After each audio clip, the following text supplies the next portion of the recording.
Would you like to learn how to master the deadlift and prevent injury? In this video, I will break down the fundamentals of this key movement pattern so you can build strength safe and effectively.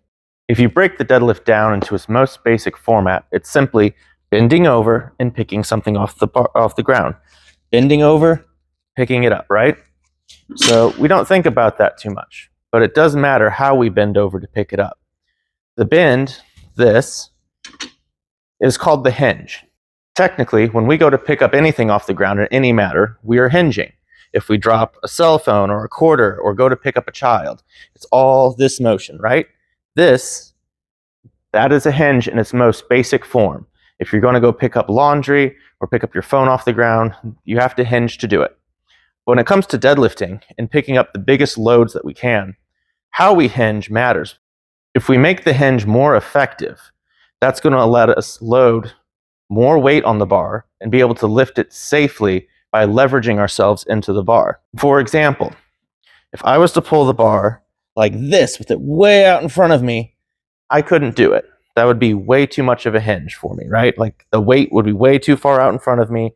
The leverage that I'd be trying to pull with, it wouldn't even bust off the ground. I couldn't do it. I'm not generating any sort of torque or force or leverage against it, right? However, if I make the hinge really effective and pull it into me, getting it right on my shins, right? And I go to pull it and stay within my midline, that I'm staying over it, then it becomes really easy to pull.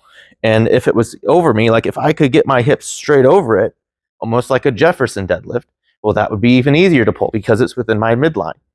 And then if I'm using something like a hex bar, right, where it sits in my midline, and it's a little elevated, I'd be pulling from this position, it's even easier. These are all examples of manipulating the hinge to be more effective so that we can lift more weight off the ground. When we're talking about the hinge, we need to first talk about foot placement.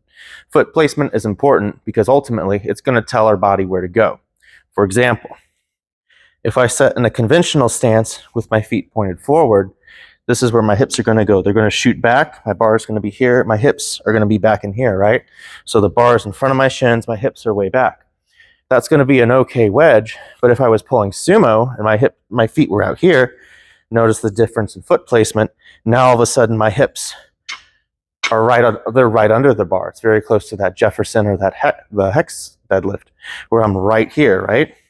So the difference in wedge potential through here, I'm using more of my hamstrings, glutes, low back. Whereas if I'm over here in the sumo stance, I'm now using my quadriceps, hamstrings, butt, and less lower back because I'm able to stay up more. So potentially, if I was trained for it, I would say this would be the stronger wedge position over this. That's not to say you can't build a strong conventional wedge position. That's what we're going to learn how to do today. But if you were to pick one over the other, I would say the sumo offers a stronger position for the wedge.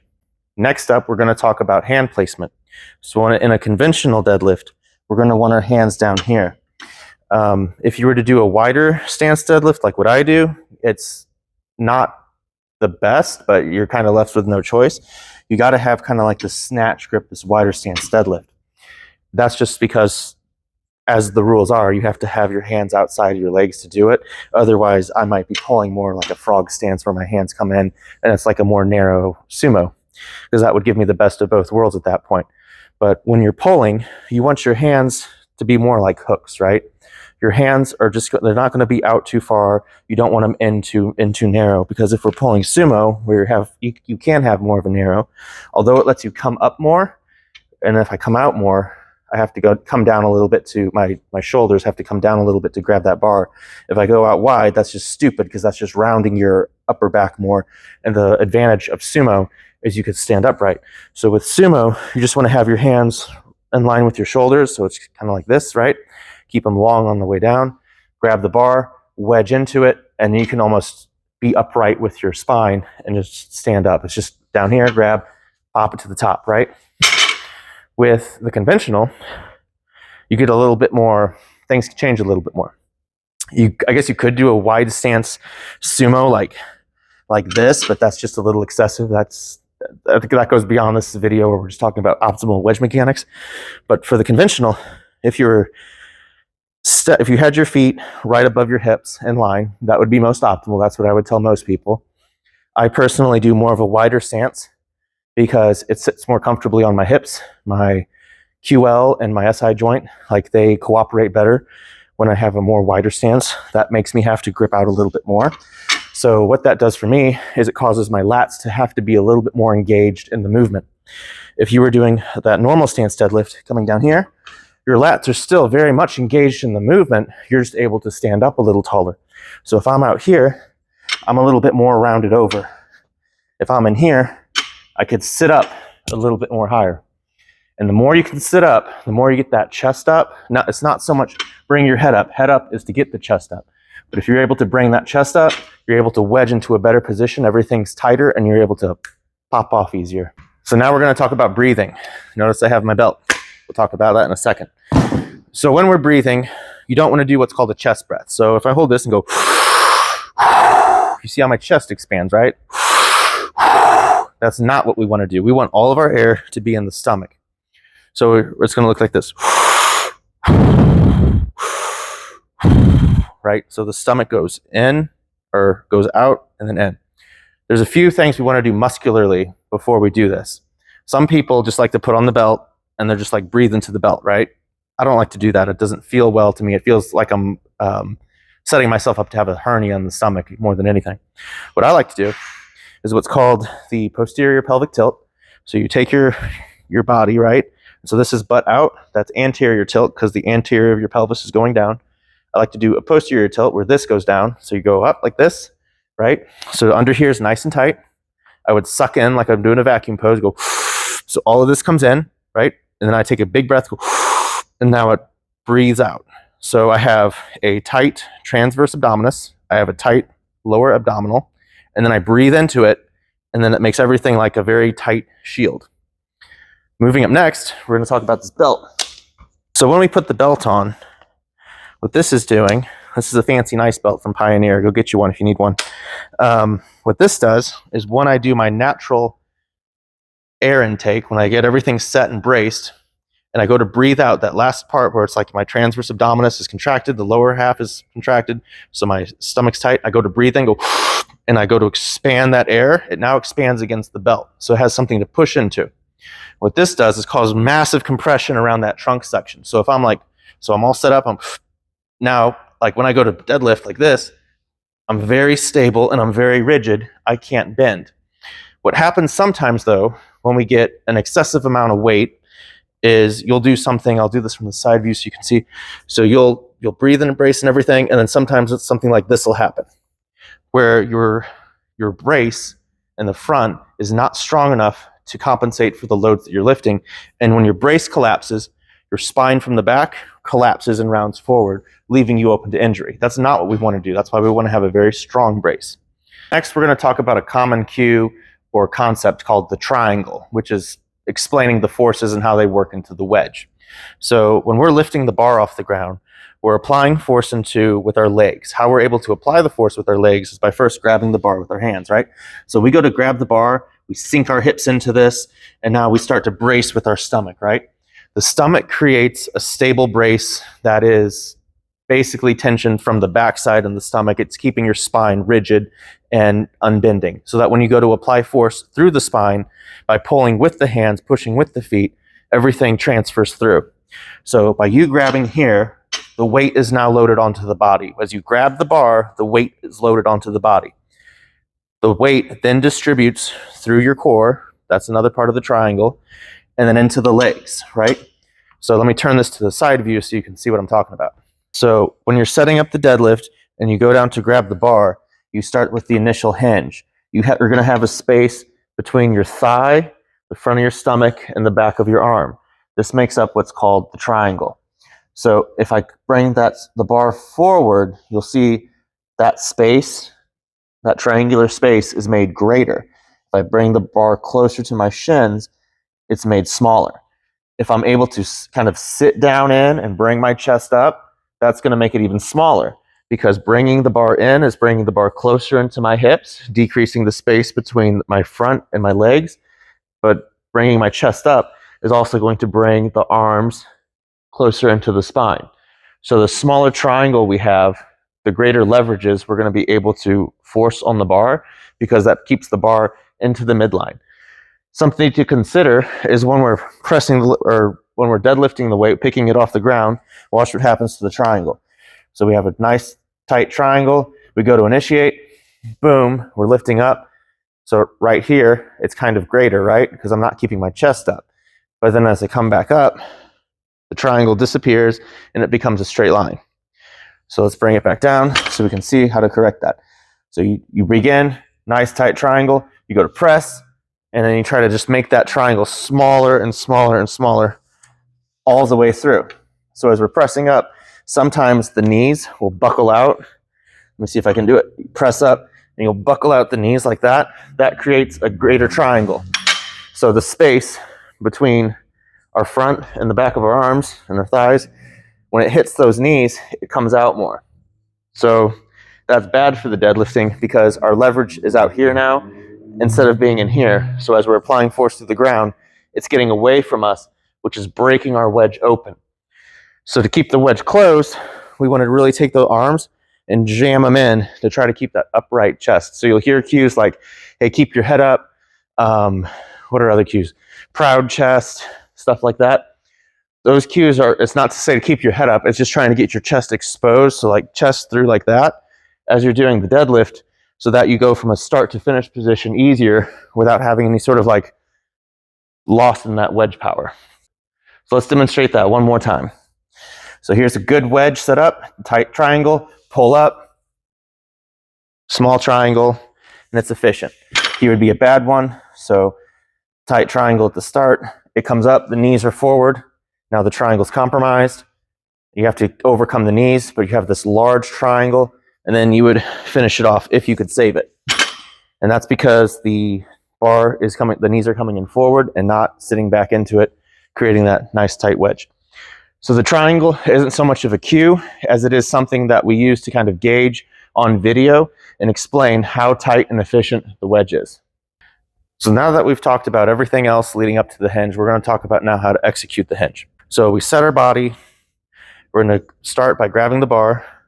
So we would grab the bar very tight. You would get your tension into your lats and start into your lower back, right? As you're grabbing this tension into your lats and your back, so your back is now tight, you're going to start to breathe into your stomach. As you breathe into your stomach, all the slack should begin to be pulled out of the bar, and your foot position should be like pushing down, like you're leg pressing or trying to leg press. At this point, you're not actively pressing anything or contracting. You're just generating all the tension in your body to get as tight as you possibly can, right? Then from that position, so you're as tight as you possibly can, you would take your last breath, go set your brace, everything's wedged, come back down into it, and then at this point, you would begin to press off the ground. So this is where the leg press occurs. Notice, I'm not squatting. This is a squat. If you squat, you lose all of your hinge power because that's no longer a hinge, it's a squat. When you're hinging, you want to be like this, right? With the butt slightly up, out, and over, because that's creating a stronger triangle. Because what you're using when you go to initiate that hinge, what's letting it all kind of push together is your arms are grabbing that weight, like I explained in the triangle, right? Your arms are grabbing the weight, allowing it to transfer through your upper back, keeping everything stable and pulled back. So now this is pulling into your midline, right? So as you're applying the weight through your glutes and through your hamstrings, that's what's initiating the lift along with everything else isometrically. So you initiate and then start to push away like you're leg pressing, and then about at the knees, you would pull through with the hips into a standing position, right? And so that's the initiation and the application of the wedge. All right, before we end this video, let's talk about the sumo deadlift real quick.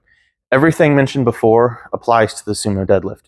We mentioned it a bit at the beginning where I think the sumo offers a better advantage for like wedging or hinging or whatever. It gives you a stronger start. I believe that to be true. But a few things that we should mention are that the foot placement and the hand placement are going to be the two things that are going to be most different throughout the whole hinge process. So again, the foot placement, you're going to be have that much wider stance, and then your toe angles are going to depend, like that's going to matter a lot more on the sumo setup than it is the conventional. Conventional is pretty much, I mean, toes forward, toes slightly out. you don't really have to worry about what the toes are doing. If they're forward or slightly out, it doesn't matter so much. With the sumo, it matters quite a bit more, because if you pull from that straight, they're pointing forward, it forces your hips to come back. If you open them up a little bit, that lets your hips come closer. If you open them up a lot of bit, that lets them sit over the bar, right? So like this is like them opened up a lot of bit, this is a little bit, and then this is like narrow, right? So that narrow stuff, you're basically doing a very wide stance conventional deadlift at that point. So that foot position definitely matters in how close you could jam those hips into the bar. A drawback is you don't want them so wide that you would go to grab and like fall over, because again, we're talking about base of support. Another thing to notice is your hands.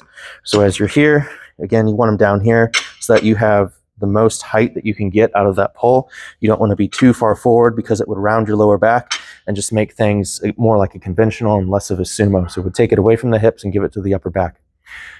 Now we're going to discuss mistakes that are often made when setting up for the deadlift, in particular that revolve around the hinge. Most of the mistakes will just lead to the same thing, which is not being tight enough.